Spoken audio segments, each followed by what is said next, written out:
So I invite you now to turn your attention to your breath. If you like, you can lower your eyelids. If you like, you can shut them. If you like, you can keep them open. So we change nothing. We just notice the way you breathe in and see if you can ask your attention to stay with the breath, going in, down your throat, down your esophagus, down your stomach, all the way down. Today, our Mindstretch, text to artifact, will be an exercise of this kind. I will provide you with some materials, a hanky, a pen, a clothespin for a clothesline. These materials will carry a historical reference, but today you can alter that and go on a line of flight.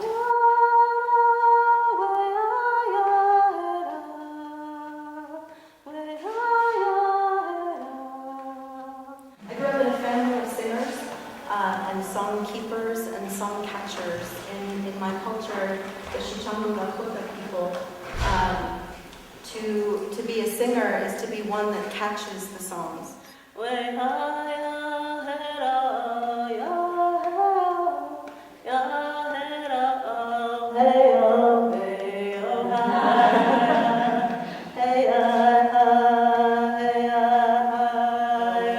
then to be a keeper of songs is to be one that keeps the traditions alive, and that is a huge responsibility. When I'm far away, when I'm far away, when I close my eyes, there you are, so beautiful to me. And in Sichambu Lakota practice, typically women are not allowed to sit at the drum. It's usually the men who sit around the drum, and then the women stand behind, and they sing what is called Wichaglita, which is sort of like the backup singers, you know, background dancing and something. A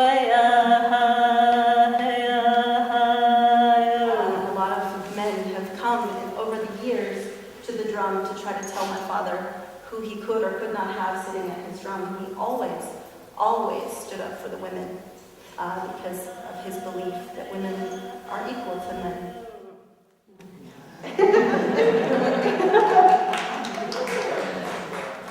I speak French like a Spanish cow. But even I understand Colette when she says, yes, it is the dangerous hour of understanding. My inspiration for today is what Gordon calls the time of dizzying possibility and sickening responsibility. Muriel Spark calls this the paradox of inspiration. My question for you today is, what sees us through? Our grit or our talent? Changing nothing. So breathing in, breath accompanying the breath. And breathing out. Distractions will occur. We ignore them like leaves in autumn floating away and come into our breath.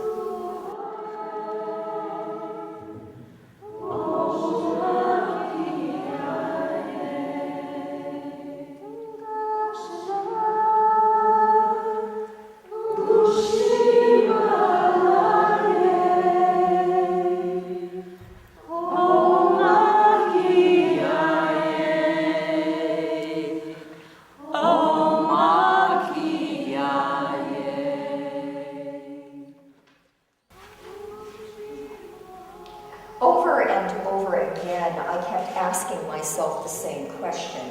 What do you want to do, and how do you want to do it?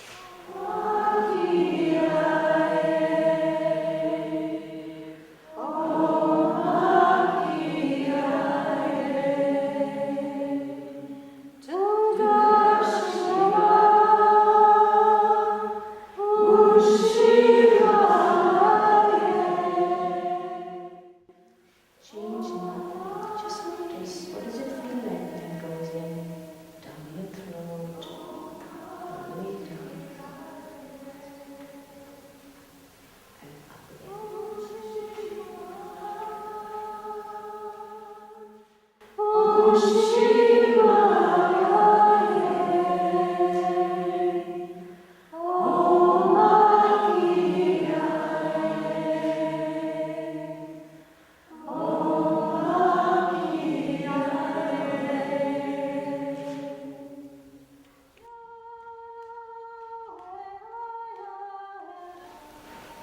must be frightening to have to consider whether your work is really as important as you believed it was.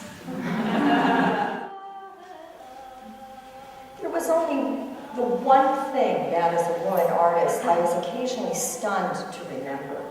For most of history, no woman was allowed to do what they did.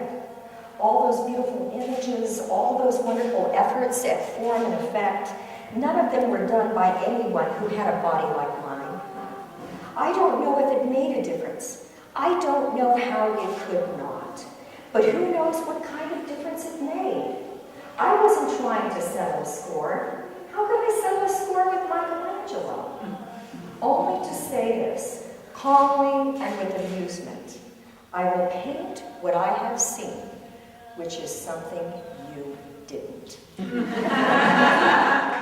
Sometimes the smallness of what I do shames me. To know I'm taking the risk of being ridiculous, the risk of self-delusion. The moment you finish a painting is the death of hope. You absorb your inevitable sense of failure.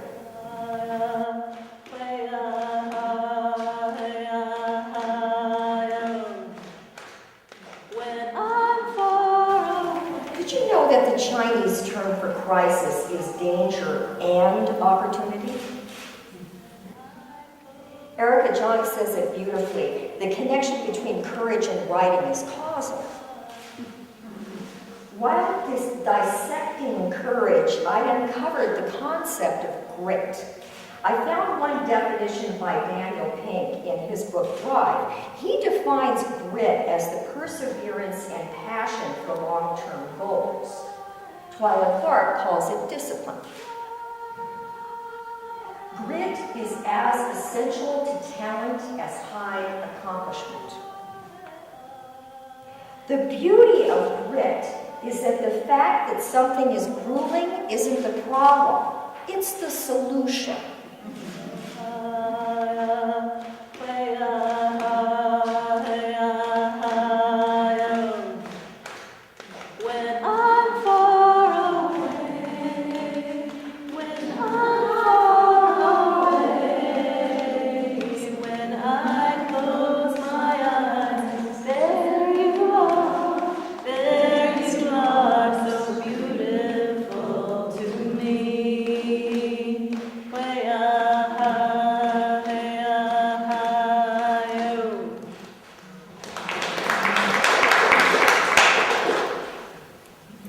Don't disturb yourself.